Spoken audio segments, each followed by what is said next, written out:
Durante a quaresma, eles fazem sucesso. Muita gente quer levar um pouco deles para casa. Estamos falando dos peixes, que ocupam lugar de destaque na mesa do brasileiro nessa época do ano. Mas o consumo do pescado deveria ser levado em consideração durante o ano inteiro. É o que diz a nutricionista Laís Duarte, por ser uma alternativa de alimentação saudável. Tem um valor biológico muito alto, proteína de alto valor biológico, que é isso? É uma proteína que ela traz todos os aminoácidos essenciais, que são aqueles que a gente só adquire pela dieta. Também é rica em vitamina D, que é uma vitamina que quase toda a população tem uma deficiência. Algumas espécies têm o ômega 3, que é um ácido graxo, uma gordura boa, considerada boa, que é protetora cardiovascular também. Outros minerais como magnésio, iodo, zinco também, e outras vitaminas como A e E também são importantes, e cada um desses nutrientes tem uma função na manutenção da saúde. A taxa de gordura dos peixes é bem menor se comparada com as carnes vermelhas. Essa quantidade varia de acordo com o tipo de alimentação, estação do ano, espécie, idade e o sexo do peixe. A Associação Americana do Coração estima que as vítimas de ataques cardíacos aumentaram as chances de evitar novos problemas em 29% quando passaram a se alimentar do pescado.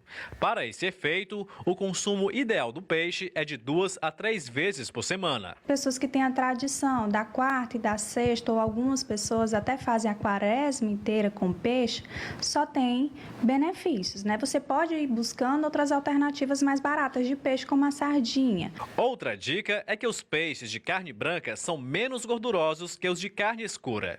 Mas o consumidor deve ficar atento quanto à origem do peixe, pois ele só terá ômega 3 se o nutriente tiver sido adicionado à ração. Os peixes de águas salgadas são os que têm mais ômega 3. Falando isso em um ponto, no caso do ômega 3, o que a gente pode dizer? Que o de cativeiro não tem ômega 3? Não. Se o ômega 3 for adicionado à ração, esse peixe ele pode ter até mais ômega 3 do que aquele que é encontrado no meio ambiente, porque ele se movimenta muito pouco lá nos tanques de criação, ele engorda mais e acaba concentrando mais ômega 3 na carne. A professora Lucirene Dias conhece muitas espécies de peixes. Ela mesma faz questão de escolher quais serão consumidos na família. Na casa dela, o consumo de peixe acontece durante o ano todo. Não, hábito de comer peixe toda semana, porque é saudável. Um peixe é muito saudável. Toda a minha família, meus amigos, agora eu mesmo estava conquistando um amigo aqui para comer peixe, sempre comer peixe. Só tem coisa boa, né? Então eu vou com a Gorete Santos mais uma vez, que está ao lado de quem entende do coração, o médico cardiologista Vitor Lira, que vai falar sobre mais benefícios do consumo do pescado. Gorete.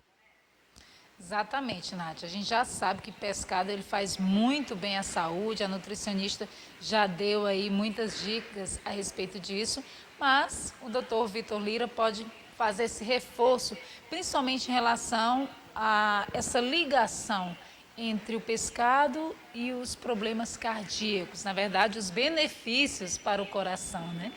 De que forma que eles podem evitar? Por que o ômega 3, principalmente, ele é tão importante? Bom dia. Bom dia. O ômega 3 é um dos principais componentes do peixe que trazem benefício para o coração, porque ele consegue reduzir o colesterol ruim e ele aumenta o colesterol bom, que ele diminui o LDL e o triglicéridos e aumenta o HDL, que são os principais componentes do colesterol que obstrui as artérias, que podem causar o infarto e o AVC.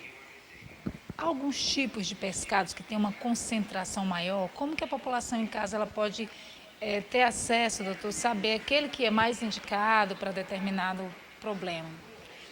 Isso. Os peixes têm concentrações diferentes de ômega 3. Os peixes de águas profundas, que são os peixes de oceano, eles têm uma concentração maior de ômega 3. Mas de acordo com a quantidade que você consome ao longo do ano, você vai ter a quantidade necessária de ômega 3. A gente tem que lembrar que o consumo de peixe não pode ser só na época da quaresma, ele tem que ser ao longo de todo o ano. A Organização Mundial de Saúde orienta que a gente consuma de 12 a 16 quilos de peixes por ano. Então não é só nesse período que a gente tem que lembrar de comer o peixe. Então qualquer tipo de peixe, você comendo 2 a 3 vezes por semana, pelo menos, é o indicado para a gente comer. Nádia tem uma pergunta, pois não, Nádia? Os telespectadores, Gorete, que querem fazer as perguntas, a Fátima lá do Porto Alegre. Doutor, se eu não consumir peixe e ingerir as cápsulas de ômega 3, é a mesma coisa? O peixe não tem somente o ômega 3 de benefício, tá? Então, em relação ao benefício do ômega 3, ele está sendo esse suplemento. Ele está tendo esse suplemento com as cápsulas. Aí sim, ele está tendo esse benefício do ômega 3. Mas em relação às proteínas, ao cálcio que tem no peixe, ao zinco, então essa outra parte da alimentação que tem no peixe, ele não está tendo. Então, o benefício do ômega 3 que ele está tendo nessas cápsulas, ele está tendo esse benefício. Olírio, o Roberto quer saber se a sardinha enlatada faz bem ao coração. Não é o mais indicado. O pescado indicado é o fresco, tá?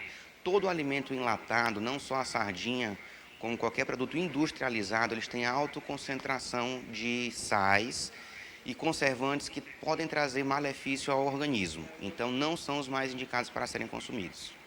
Mais alguma pergunta, Nádia? A gente quer saber agora uma pergunta minha. Que tipo de exames podem ser feitos de rotina, já que o senhor falou sobre esse acompanhamento é importante para a saúde do coração e do sangue também? Que tipos de exames e com que frequência devem ser feitos para fazer essa avaliação, doutor Lira? Isso. Os exames de rotina variam de acordo com as doenças que você tem e a sua faixa etária. Começam a partir dos 20 anos, né, com exames de laboratório como a glicemia, para ver a questão do diabetes e o do colesterol. E aí, estando tudo normal, variam de 3 a 5 anos e a partir dos 40 anos de idade pode ser até anualmente. Tendo alteração, você varia até de 3 em 3 meses, tendo que repetir esses exames laboratoriais. Continuamos com a participação? Não, Gorete, ok. Nosso tempo já acabou. Eu queria agradecer ao doutor Lira também. Muito obrigada, Gorete, por suas informações. Muito obrigada também, doutor Vitor Lira. Só uma ressalvazinha, Nath. Eu perguntava para ele anteriormente a respeito do mito que muitas pessoas têm em relação àquele courozinho do peixe, né? As pessoas dizem que costuma ser benéfico. Ele disse que não, viu? Que ideal é tirar aquele couro antes de comer só a carne do peixe. Nath. Gorete, obrigada pela dica. A mesma coisa vale para o frango, né? Que a gente sempre evita porque é muito gorduroso.